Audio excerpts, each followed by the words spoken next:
Hello, welcome to the stream. Hello, random guy. How's everyone today? We're gonna play this game. I found it on... This is another fanatical game that I found. What bundle did I find this in? What did I find this in? Is it actually just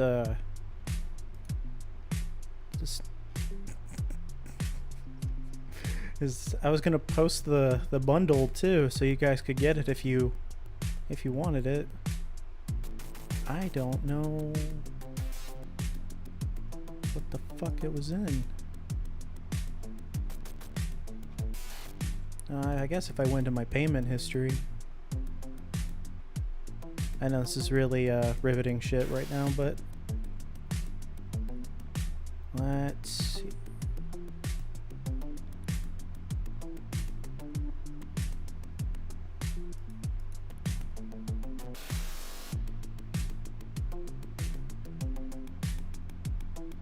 I don't know what I got it in. Oh well. You know, sometimes it's better not to know. Because knowing is dumb. Wait. Maybe I found it? No, I didn't. Okay, whatever. Doesn't matter. Anyway. Welcome to the stream. Welcome, Aiden. Welcome, Charlie. Welcome, Sonic. Welcome to the stream. Aiden, maybe you'll be into this one. This is supposed to be like a slasher. He needs to get a better job and learn Python. Do you guys want me to stream less? I have a job. What? I do this as a hobby. This isn't my job. If this was my job, I'd be flat ass broke. I make $0. Yeah. You said a better one. Aiden said that I needed a job. But yeah, I do need a better job.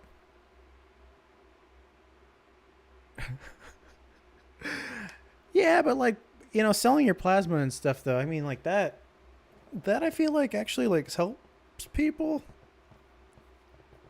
And I get money out of it. Like, and it's so easy to do. I just lay there. Like, it's not a big deal. Alright, Chapter 1, Claudia. Let me move. You're more than 13,000 kilometers from home. From your friends. From your university campus. 13,000 kilometers. You think about the number and wonder how many miles that is. Random guy probably knows. It helps people in the fact that hospitals pay $1,000 per liter of blood. You make 10% on that. Well, that was 10% more than I was going to make. Chloe, a French traveler you met at a hostel in Fairbanks that taught you a quick way to convert it. And even though Chloe admitted her method wasn't exact, it was close enough. First, I divide the number by 10. Oh, God. 1,000 kilometers by 1.6. He knows the answer. He knows the answer. 130. No. 13,000 divided by 10. Okay, that wasn't the answer. The next step is to multiply the result by 6. So 1,300 times 6. What? That's... I know what that... let's see. Hey, Wonder Red, welcome to the stream. My mustache is tickling me. Look at these people just splashing each other in the pool. Okay, 6,008. That's... You don't know. Though you never really like numbers, you push yourself to solve the conversion. You're not sure why exactly, but something tells you it could be important. 7,800. You're 7,800 miles from home. Another culture. Another way of measuring distance. Is that pixelated boobies I see? We're already fucked. Alright, you met them at the same hostel as Chloe. Mike and Ava have been together for almost 2 years. You know they're from the United States, but you're not sure where exactly. When Ava mentioned the city they lived in, you didn't get it. And then you felt too embarrassed to ask again. Embarrassed, you think. Something none of you had felt even remotely the night before. That looks like a cool guy. And now they are pushing you aside? Screw them. Who do they think they are?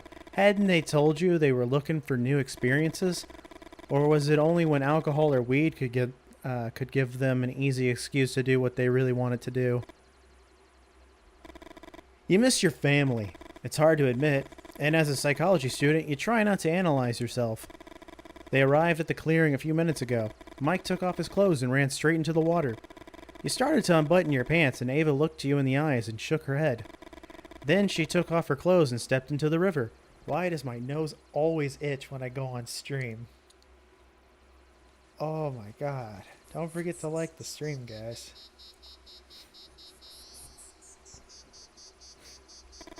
You wonder what's going on with Ava. Is she feeling threatened? Does she think your presence puts her relationship at risk? 13,000 kilometers. How many miles did you say that was?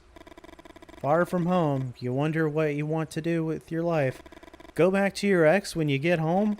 Graduate and set up your own practice? If you want. Seeing the salmon had been your idea. The salmon travel huge distances against the current to complete their reproductive cycle.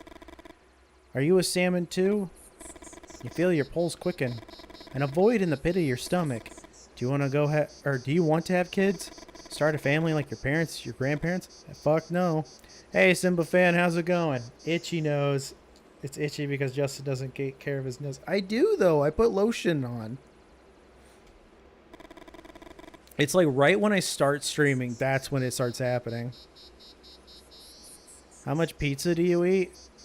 At least 2 pizzas a week. No, I don't know. I'd say at least probably like a pizza a week. It's an easy thing to get. The bigger the size, the better the grip, the easier the movement. Wait, what are we talking about? Big stone. I'm gonna throw it big time. Okay, wait. Retry. 1.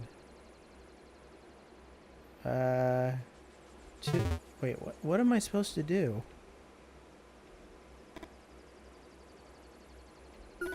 One.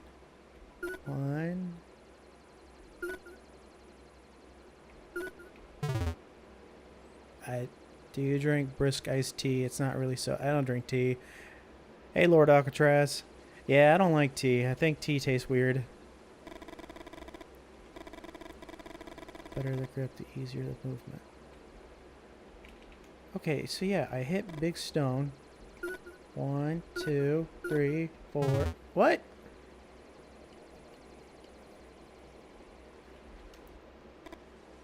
One, 2, 3, 4, 5. 1, 2, 3, 4, 5. What am I supposed to be doing? 3, 4, 5. I don't get it. I love Skittles too. If I ever get Skittles, I get either original or sour. Because I like feeling like my mouth is disintegrating. Oh god, it's the guy. My day's been okay. I went to the gym, went to the grocery store. I worked today. I'm almost finished with a puzzle that I was making, but I think there's some pieces missing. And I looked everywhere, so I think that they just didn't include them to tell me to fuck off, I guess. I finished an audiobook today as well, and it's really good. Let me pull up what it was real quick, and then I'll get back to this. The audiobook that I listened to was called My Year of Rest and Relaxation by Otessa Moshfegh. I think that's how you say her name. But, yeah, it's a very, like, I won't say, like, nihilistic tone to it, but very, I don't know, telling everybody that they're kind of stupid kind of tone. But it's not that. That's not what it's about. But I don't know. I feel like I really like things with a pessimistic tone to it. There's this candy bar, whatchamacallit. They are yummy. Yeah, there's whatchamacallits, then there's thingamajigs, and then who's a what's it? I think that's what the other one. Thingamajigs don't exist anymore though, but they were delicious. Oops. It's a second you live like an eternity. You want to scream but can't.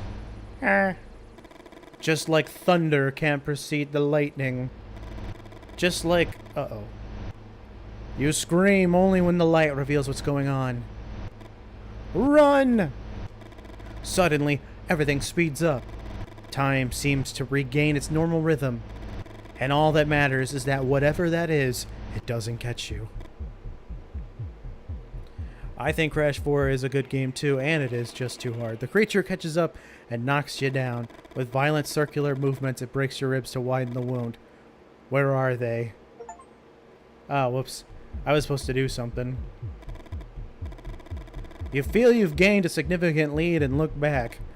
Where? The creature appears out of nowhere. All salmon.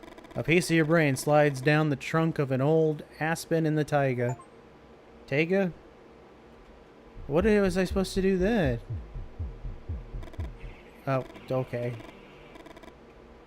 Okay, so I don't want to do too far ahead, I guess.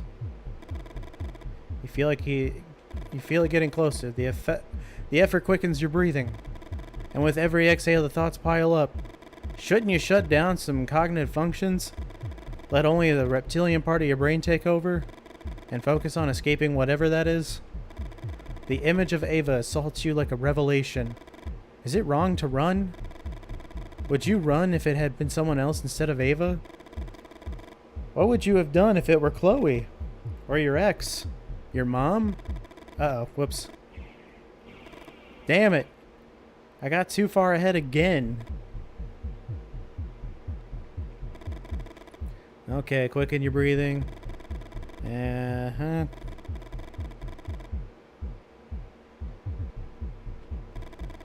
Let only the... Okay.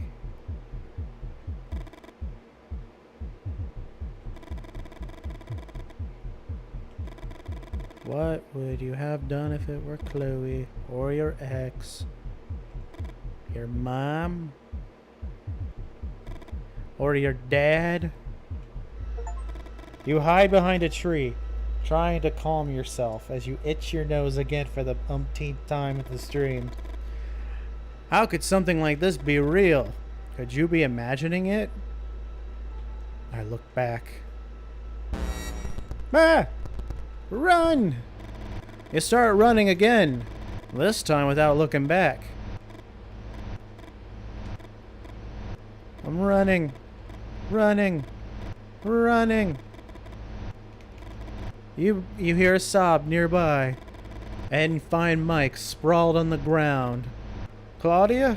The branch piercing his leg points towards the treetops, as if trying to rejoin the forest. Ava, I didn't want to.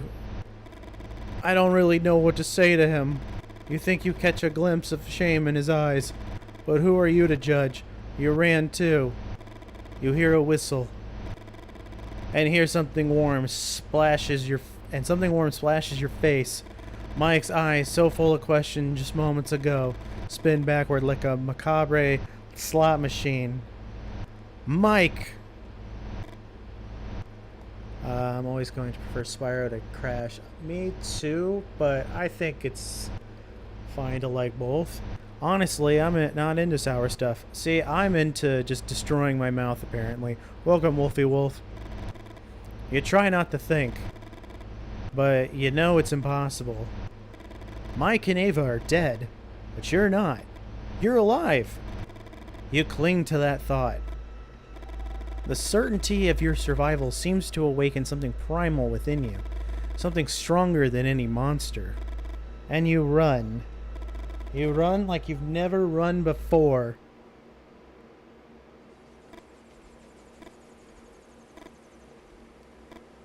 Things aren't going too well. My glasses. Bum bum bum.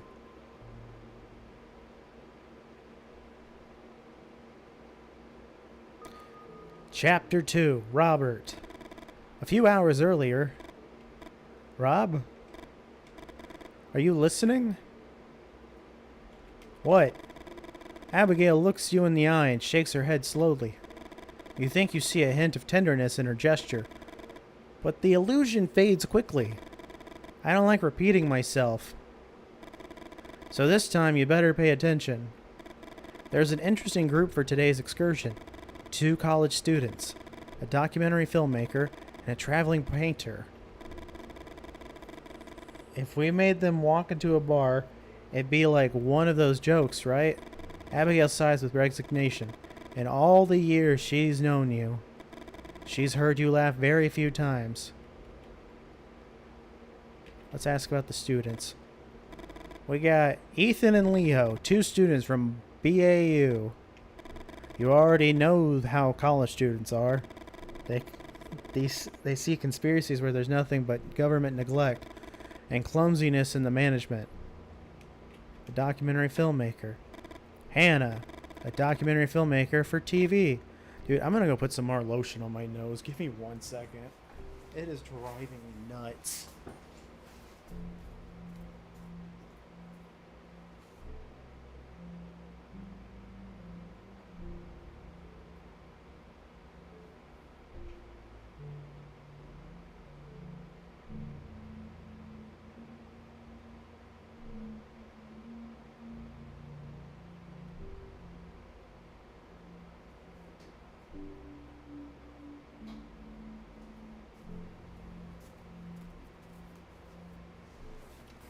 Okay. I feel like I should just use the controller at this point. Ah, shit. Quite the character. She wants to... Oh, that's not what I want to do. She wants to throw herself into one of the rapids and film it all with a camera on her helmet. She wants what? The job will do you good, Rob. An awkward silence fills the space. And Abigail tries to smile. Make sure she gets to the cabin. What she does after that is her business. You know, Abigail wants to help. She thinks these excursions could keep you occupied. But the truth is different. And the traveling painter, Johan, he's here in Alaska to paint landscapes. Can you believe he's only 3 years older than us? Nice group, huh? What if we tell them it's canceled? Abigail starts gesturing. You hear the same old arguments. It's not worth clarifying that it was a joke. Abigail enjoys playing her part. I'm going to get ready.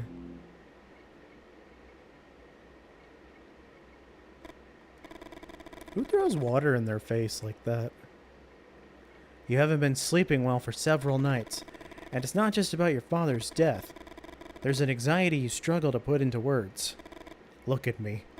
Who the hell are you? For a moment you think the image is about to answer you, and honestly, it wouldn't surprise you if it did. There's a whole part of you you don't know anything about. Why aren't you saying anything? Are you waiting for me to speak first? Is everyone here? You hear a timid murmur, and ask again, raising your voice. Are we all here? Hannah, the documentary filmmaker, Johan the painter, and Leo and Ethan answer with a little more enthusiasm. That's what I like to hear. Now, listen up. About the excursion. The excursion is split into 2 parts. Today's part is a little easier, but not by much. Do you all have water? Good. I'm sure I don't need to remind you that Alaska is full of dangers. Cougars, rocky terrain, hot women, and of course grizzly bears. I'm asking that we all stay cautious. Pay attention to every step. and stick together. We'll spend the first night in tents at the first shelter. The second night, we'll sleep in the cabin. We'll wake up, have breakfast, and after breakfast, you'll be free to do as you please. For anyone who wants to keep exploring, remember it's at your own risk. You will be mauled to death. I'll take the truck back here. Anyone who wants to join me, the return trip is on us. But keep in mind, these hikes are only possible with everyone's help. I'm sure you have questions, but there will be time to answer them on the way. You smile. But your smile is just a specific configuration of the muscles around your mouth. Though you talked about the dangers of the excursion, you chose to leave out the recent disappearances and some rumors you heard in town. I'm sure they'll be fine. What's the worst that'll happen? Everyone was in each other's sheets back then, sometimes even literally. The CIA owes a lot to the U.S. Army. How much do you know about Dr. Morales? Nothing. It's always the same with informants. It's like doing a cannonball into a pool. When you hit the water, your body pushes it out, creating a void. An informant's words are like the water, rushing to fill that void and splashing everywhere. Morales is a Spanish scientist, a disciple of Dr. Delgado. Morales ran out of MK Ultra subprograms. He wasn't so interested in LSD or sleep deprivation. He specialized in brain microcontrollers, just like his mentor. But Morales' experiments were far more ambitious. The Army sent soldiers to Morales. Soldiers reported as missing in action, MIA as they call it, and Morales would crack their heads open in the operating room. To implant his microcontrollers... You haven't said a single word since the interview began. You always found it funny that they call you the interviewer at the agency. Questions aren't your sharpest weapon, it's the silence.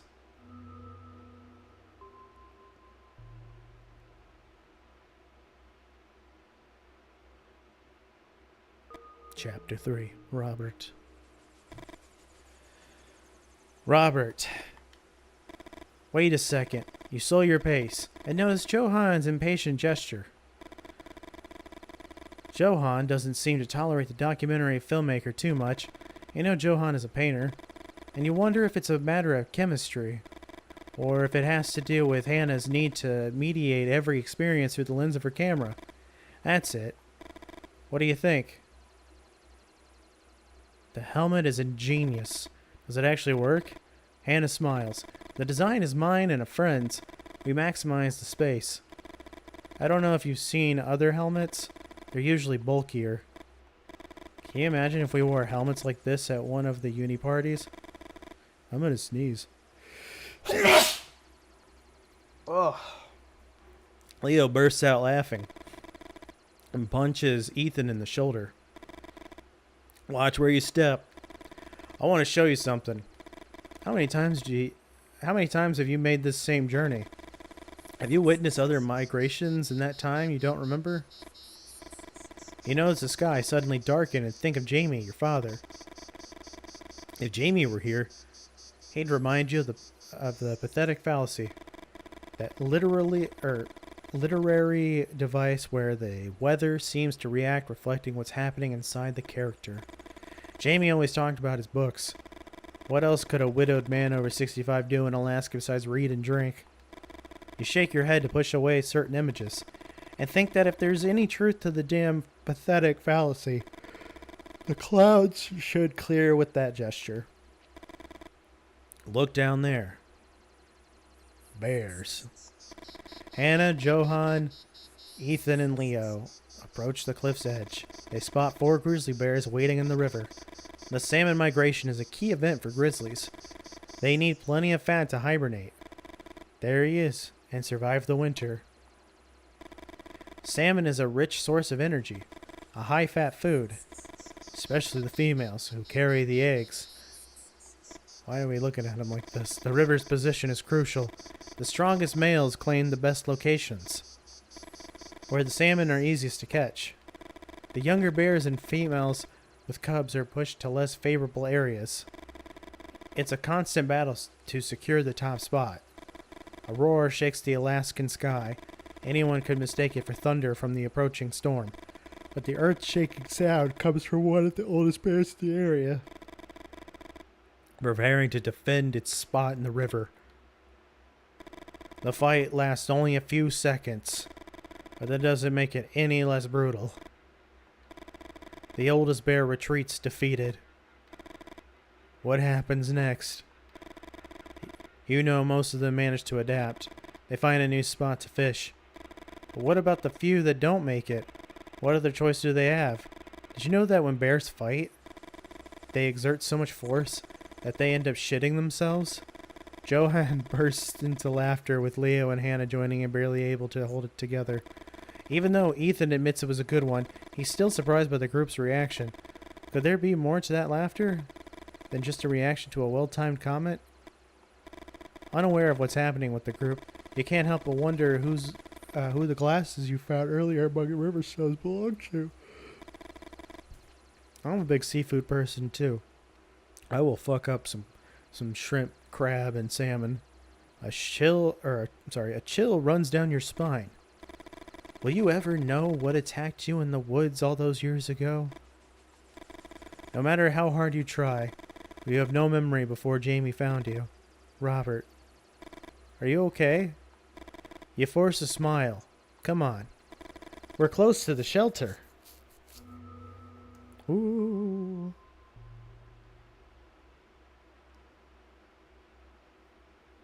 I feel like I'm always too close to the microphone.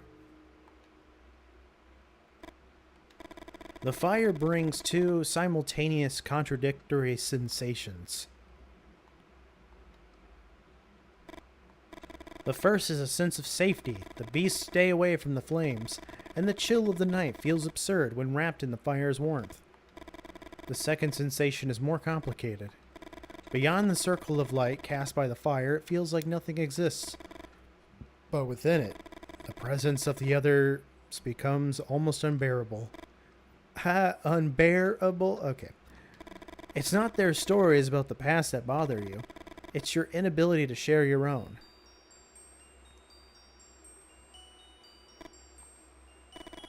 After your father's death, it took you forever to return to his house. The idea of sorting through his belongings paralyzed you. Maybe losing your memory made new memories feel heavier. You left the chest for last. You always thought you'd find something embarrassing. Maybe a photo or some questionable erotic pulp novel. That's what you would find with me. How you would have laughed if he'd hidden something like that. But no. You found none of it. Inside was a letter addressed to you, and alongside it, a white shirt and a black suit. In the letter, your father described the morning 12 years ago, when he found you in the woods, the night before he dreamed of Amelia, her wife. She had been gone for years. In the dream, Amelia stood in a clearing in the woods, trying to soothe a crying child in her arms. When Jamie woke up, he had a coffee with a splash of whiskey and set off walking. He knew exactly where he was headed. He reached the clearing and found you, your head resting in a pool of blood. Jamie rushed to you and found you still had a pulse, so he carried you back to the cabin and cared for you. What he never told you was that on that morning you were dressed entirely in black, a dark suit and a white shirt. He kept it from you because everyone in town knew the stories about men in black. You didn't respond for a month. When you finally recovered, you couldn't remember anything, not even your name. Jamie called you Robert, the name he and Amelia had chosen back when they still believed they'd have a child.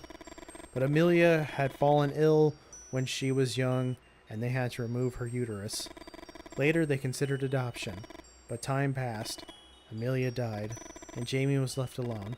They would never have a child, or so he thought, until the dream where his late wife showed him the crying baby in the clearing. The letter ended with Jamie apologizing to you. In the dream, the baby was crying, and no matter how hard Amelia tried, she couldn't calm it down.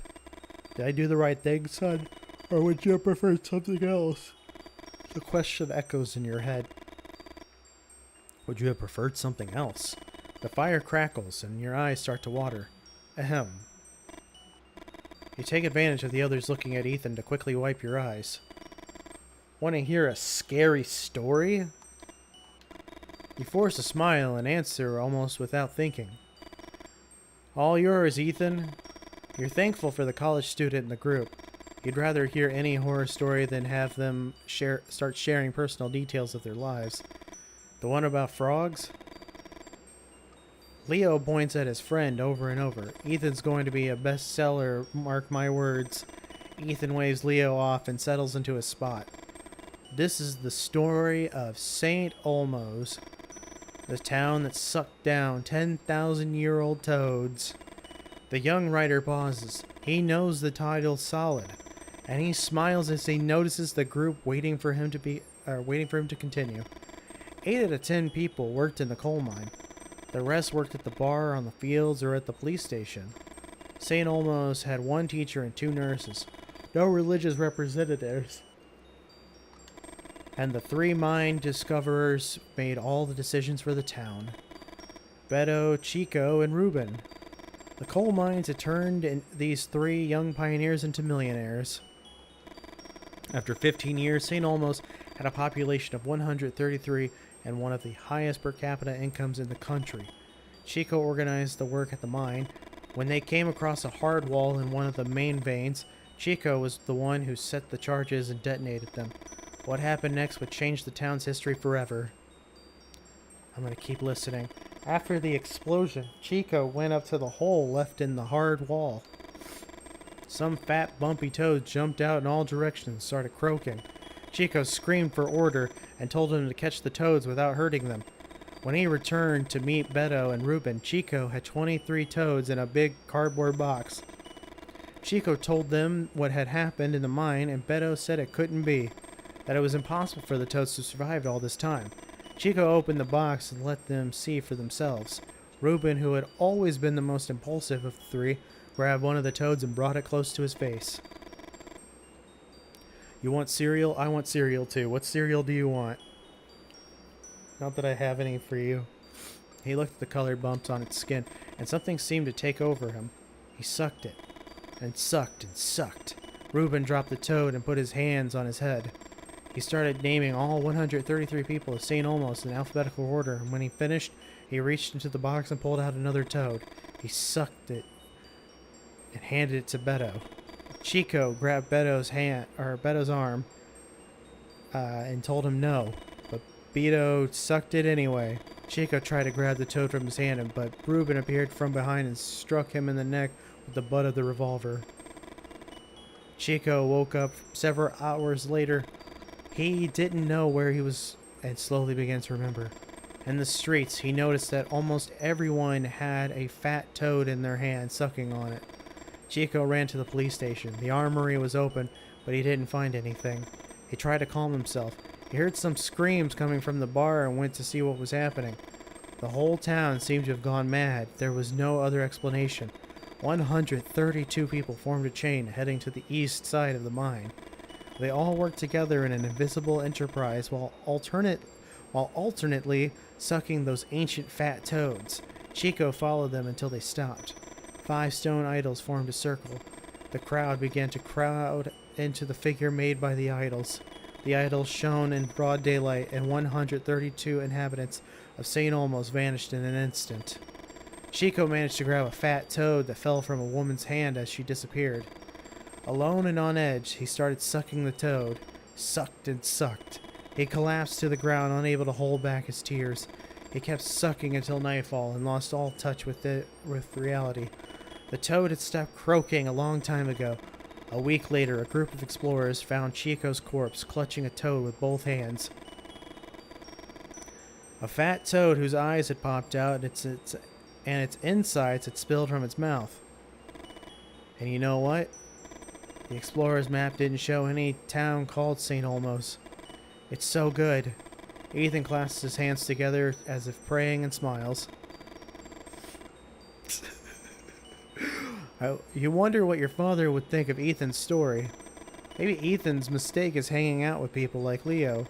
People who praise everything he does. I've got other stories. Beavers that built a dam with bones from an old Indian cemetery. An old woman who carves miniature reproductions of the townspeople from the wood of the oldest trees in the taiga. Hey, Glitchy McVirus, welcome to the stream. Sorry I wasn't on yesterday, I was sleeping. That's totally fine. And creates unexpected butterfly effects with every movement of her knife. A goat whose bleat lures mountaineers and causes them to fall off the cliffs. Tell them about the siren thing. Is it Greek? Yes. Siren and goat share the same etymological origin in Greek. I've got several manuscripts in my backpack with my stories. That's enough. You're about to apologize and head to bed when you notice Hannah rummaging through her things. At a film festival, I met a young filmmaker who makes horror movies. His name's not important. Hannah smiles slightly to the side. Ethan looks at Hannah with interest. The young student seems to have realized it's time to be quiet. You remember one of the things your dad used to say, a good storyteller knows when to listen. Who knows, you think? Maybe Ethan has a future as a writer.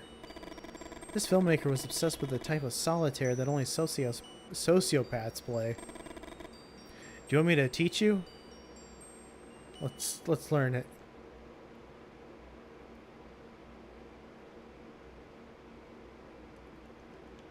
The goal of solitaire is to make as many cuts as possible.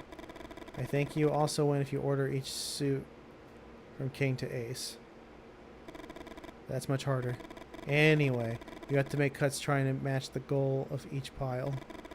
Difference in the cut, whether you're short or have extra. Difference in each pile has to be greater than or equal to the card you flip over next for each of the piles. I know, it sounds complicated, but I assure you it's very simple once you get the hang of it.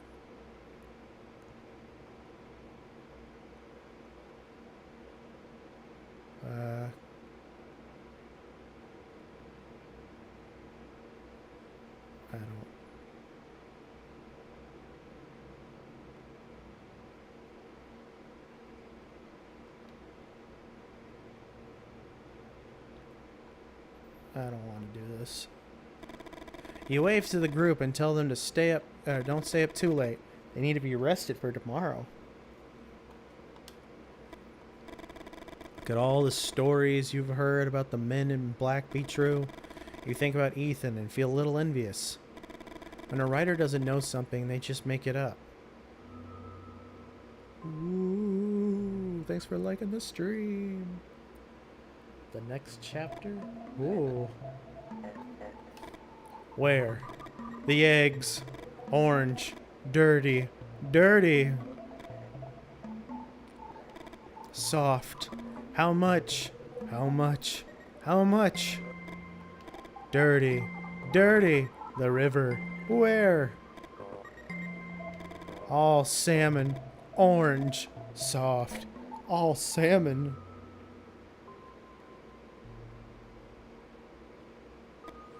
Johan. The art world has gone crazy. Critics talk about action painting. Jackson Pollock throws the canvas on the ground and paints whatever comes to him. Accident, gravity, the gesture. Don't they realize the guy never leaves the studio to paint? The first time I saw a painting by Johann Christian, I was 7. The painting was called Stormy Sea. How could you not be fascinated by something like that? The foam against the rocks, the boat battling the waves, the two people watching from the top of the cliff. But of course, Dahl cheats in his painting. He tells a story with all the elements in the scene. There's something artificial about the composition. My favorite painting by Dahl is Norwegian mountain landscape. The curves of the mountain formations, the mist, the water. No human presence at all. Except for the one who painted it. There's something about that fresh perspective that draws me in. Something outside of time. Painting in nature, in solitude, becoming one with the elements, and fading out on the other side of the brush. I like paintings with descriptive titles. Stormy Sea or Norwegian Mountain Landscape. Alright, well have fun playing Minecraft, Glitchy. I'll see you in the next stream. It's funny. Pollock even used numbers to name his works. That way, the title wouldn't influence any interpretation. Using a number as a title for a painting. Are they so afraid of figuration? Afraid that the audience won't see what they see when they paint? Or maybe they're afraid they can't paint what they can't see. You feel a certain lightness, as if suddenly the way you control your actions has changed. I can't do this.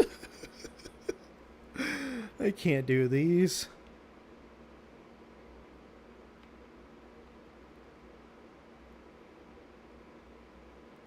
Like, I know what to do for them, but I suck at them.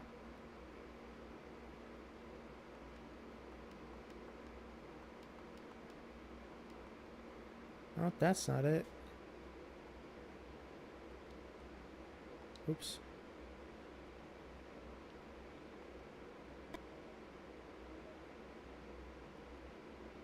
Which one's the action button? Oh. The button I'm hitting. Nope. Okay. You know what? We're just not gonna paint. The appearance leaves you stunned, completely unable to move. You think about Bruno Liljefor's paintings, another artist who left a mark on you. And you remember all those hares he painted being attacked by different predators. One of the most recurring themes in his work. A thought spirals in your mind. If both the appearance and you were part of the subject of a painting, who's on the other side of the canvas now? Generates central nervous system order. Why would you need to generate an order from your central nervous system? You don't have time to answer that question. Oh, I'm dead. Your head stops spinning with your nose stuck between some rocks. The first step is to recognizing you're in danger.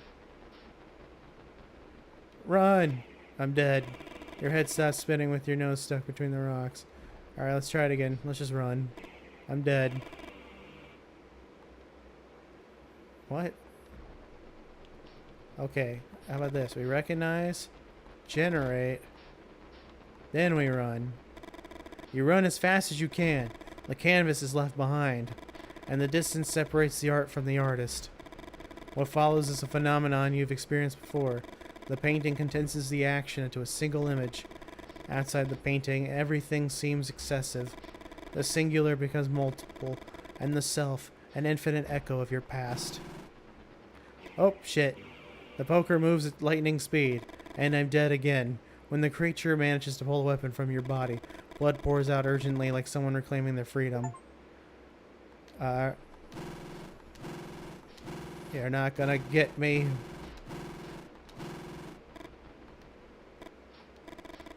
The blow came dangerously close. Take other people's jokes seriously, so okay. But close to what? What's the limit of what you think you are? Is there more than one self? That self you believe you identify with? You think again about Liljefor's hairs. Were they all the same here? Or were they all the same hair? Hares are about to die in the claws of a bird, victim of a fox's bite.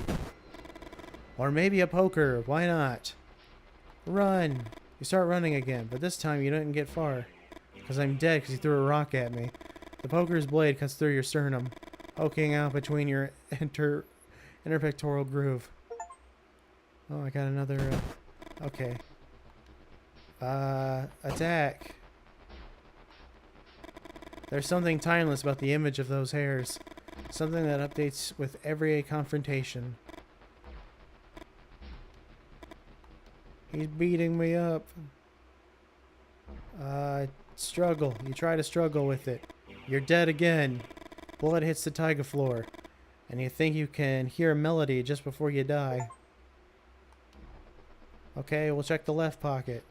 Check the right pocket. Stab with the pencil. Jump the cliff. Oh, I'm alive. You finally think you understand what draws your attention to the hairs in Livia Ford's work. Alright, Aiden, thanks for coming by. The repetition is an illusion, because what repeats itself can always be experienced as something new. Please do save art.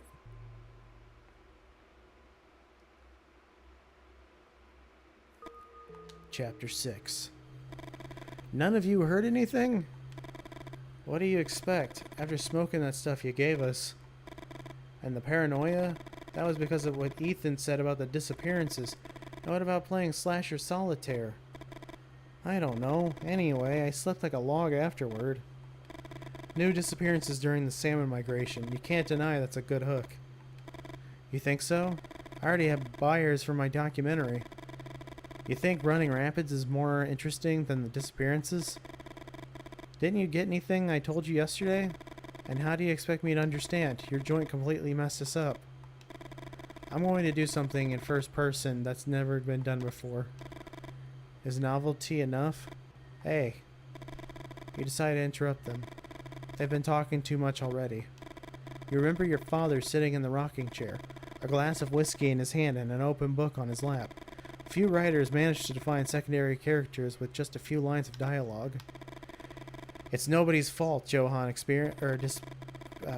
disappeared. What matters now is figuring out where he went. You still can't understand it. How did the painter manage to get up and leave the camp without waking you? The tracks are still fresh. It shouldn't be too hard to find him. When you reach the cliff, you start to worry. You notice a second set of tracks and some variations in the depth of the disturbed earth. You scratch your head. If it weren't for the second set of tracks being human, you'd swear Johann was running from a predator. What the hell? What? Did you find something? You look at the mark on the tree and try to piece the scene together. Oh, for fuck's sake. What is it, Ethan? Damn it. Why isn't anyone answering me? Will you chill out already? I just stepped in shit, that's all. You hear the roar in the sky and find yourself thinking about Jamie again. Is your dad up there following everything that's happening like he did when he'd read his books in the rocking chair? I think, yeah, it's just you and me, Wonder Red. I think, maybe... Oh, random guy did leave. He always wondered why he read so much when all he did was complain about everything. We'd better head back to camp. It's nearly impossible to follow the trail now, and the rain's only going to make it worse. But what about Johann? Something happened to him, didn't it? Let's go back to camp. Come on. Leo shrugs. Ethan doesn't want any time before starting to walk. The sky looks like it's about to crash down on them as they jog back, trying not to trip on the way. The last thing you need is for someone to twist an ankle. Hannah. Did Johann come back? Hannah shakes her head. I thought he'd be with you. No, Robert called off the search. So now what, Robert? What's the plan, huh?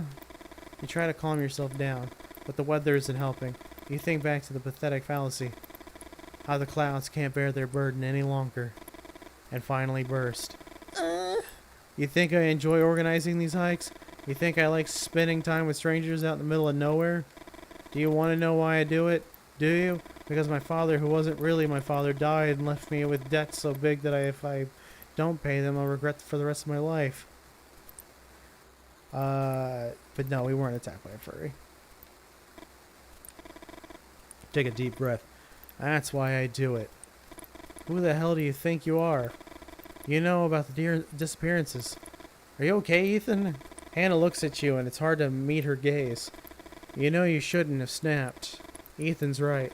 Something's happening and it has nothing to do with you. Where does that constant need to feel like the protagonist come from? Where are you going? Do I really need to spell it out? Ethan and Leah walk off a little, their voices too low for you to hear. Why did you react like that with Ethan? You know you're mad at your father. I'd give anything to hug him again. Go find him. I told him to wait for the storm to pass, but he went away. Or he went anyway. The scream chills you to the bone. What the hell was that? Ethan! You first heard the name Grizzly Man in a bar in Fairbanks, like so many other tales from this region. It was thought to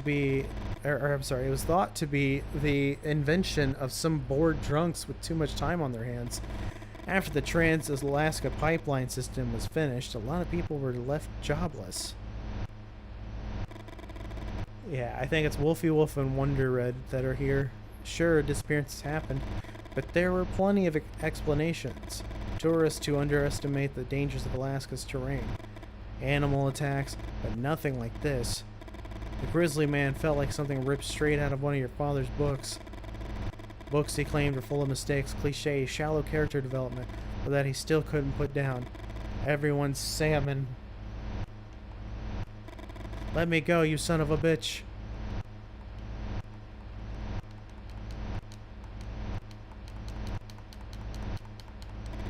Let me go. You try to pull Leo away from the scene. Look at me. Ethan is dead. There's nothing we can do. The creature and the body have vanished. Ooh.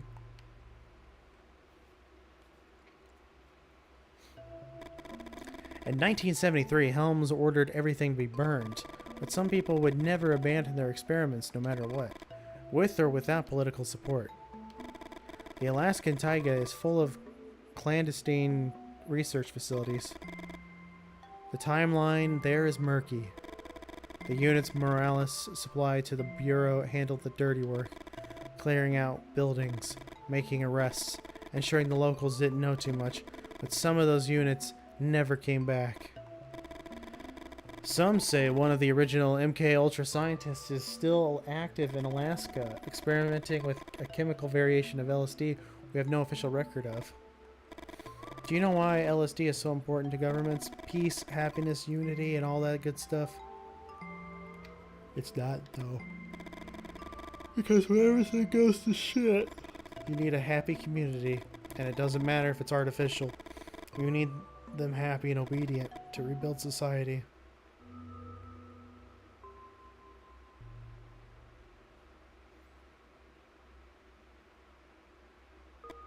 Chapter 7. You ran.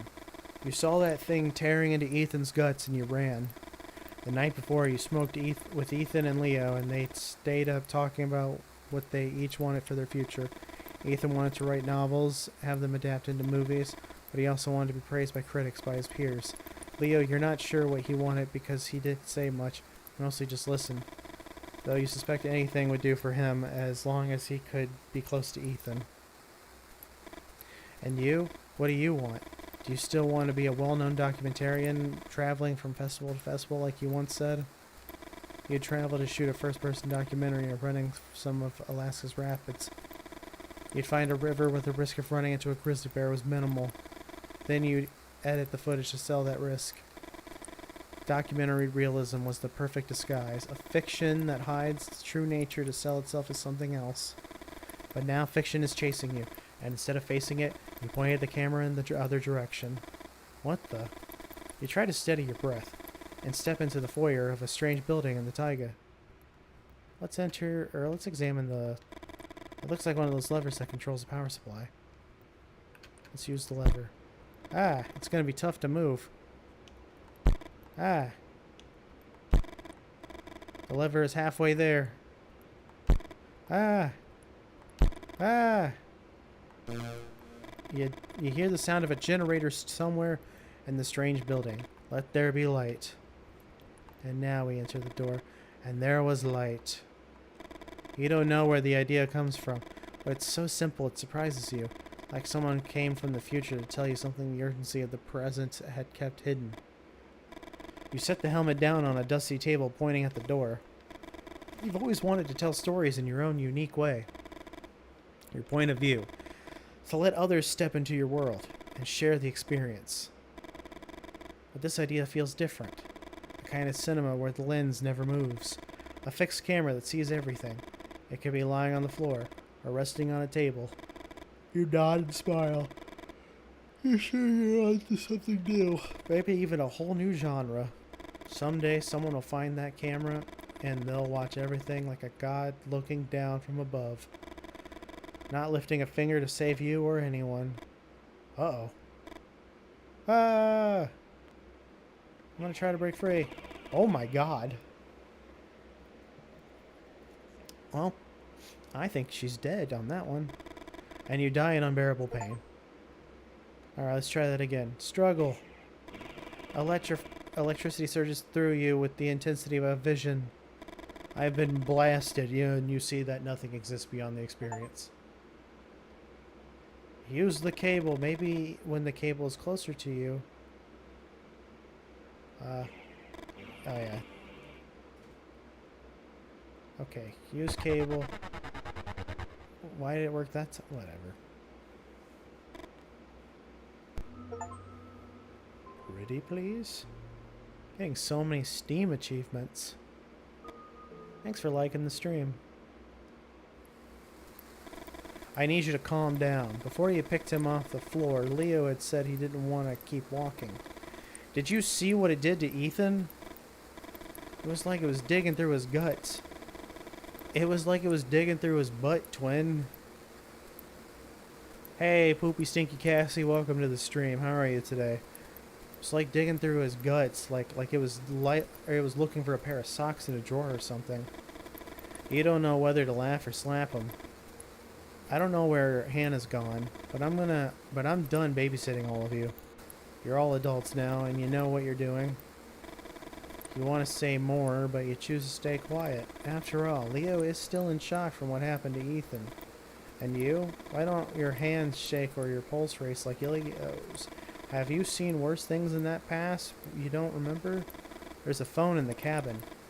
You can come with me, or you can take your chances with that crazy guy in the bear costume. You start walking, but a growl stops you dead in your tracks. You recognize it instantly. It's the same old male bear from yesterday who lost his spot in the river to a younger one. Listen to me for a second. You speak in whispers with slow gestures. You know the Grizzly can read any sudden movements as a threat. There's something in the animal's gaze that moves you. You're not sure what it is. A certain sadness. Like the giant bear knows something that goes beyond its own existence. I'm doing alright, you know? We're just chilling here playing a weird horror game. You know what it do, what it be. The thought fascinates you, and like everything else that happens to you, you blame your father for it, even though you don't remember anything about your past. You can clearly recall every argument about his books. You're never much of a reader. That's sad. Reading bored you. Boo. If you ever listened to Jamie talk about his books, it was only because you wanted to spend time with the old man. Even if he slurred his words and fell asleep in the middle of a rambling thought. Most crime writers use it. The red herring. Have we talked about this, son? You can picture Jamie next to you, pointing at the bear. You hold back the urge to reach out and tell him how much you miss him. If this were a detective story, the old bear would be the red thread that offers the most obvious solution to the readers. The old bear would be the one behind the disappearance, and not with some crazy guy with a poker gutting his victims like salmon. You take a deep breath and close your eyes. Life isn't a detective novel. It's something else. The main thing is to survive. I got the hiccup, sorry.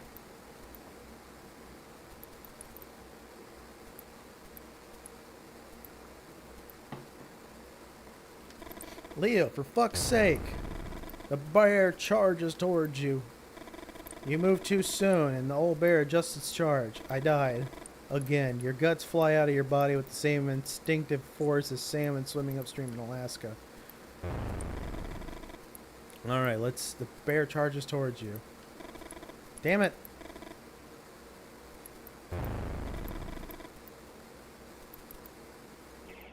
Okay, I still died. The bear charges towards you. You jump just in time. The pain floods your body with the urgency of an inexperienced lover. Uh-oh. almost unable to move. You watch the old bear gut the student.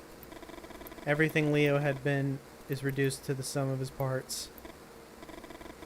You try to put distance between the old bear and yourself. How much blood have you lost already? With the last strength you have, you try to make a tourniquet. You lost consciousness, and I guess my leg explodes. Oh wait, it's his blood. Clinging to a present you'll never experience again. God fucking damn it. Okay, there we go. The tourniquet stops the bleeding. Sleep finally overcomes you, and you surrender to the mysteries of unconsciousness. And then he dies. Listen up, because you're not gonna believe this. The U.S. Army hands over soldiers reported as MIA to Dr. Morales. Morales implants microcontrollers in them and transforms them into what? Can you guess? No. Into Men in Black. Get it? From MIA to MIB. Na na na na na na. Oh wait, that's a different song. It's those Men in Black. And then there's a third kind. The MICs. Which is probably why we're here, right? MICs are missing in control. They're the MIBs who microcontrollers from Dr. Morales stopped working. I can't help but laugh at how obsessed the government is with the acronyms. MIA, MIB, MIC. What are they gonna come up with next? MID? Mid? Oh, that's what everyone calls anything these days. Anyway, a lot of people are hunting down MICs. The MICs know too much. You don't say a word. You already know how important it'd be to have a Mick on the team. I don't think that's what I meant to say there.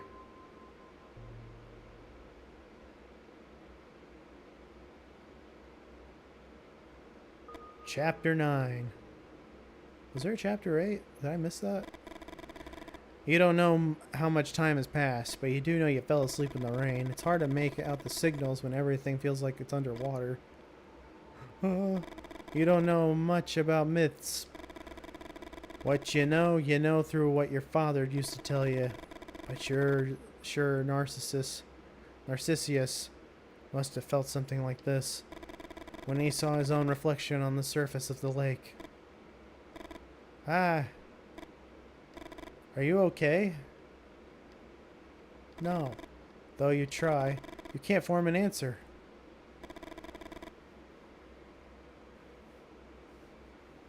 Dude, I couldn't sleep last night either. Not because of weird dreams, I just couldn't sleep.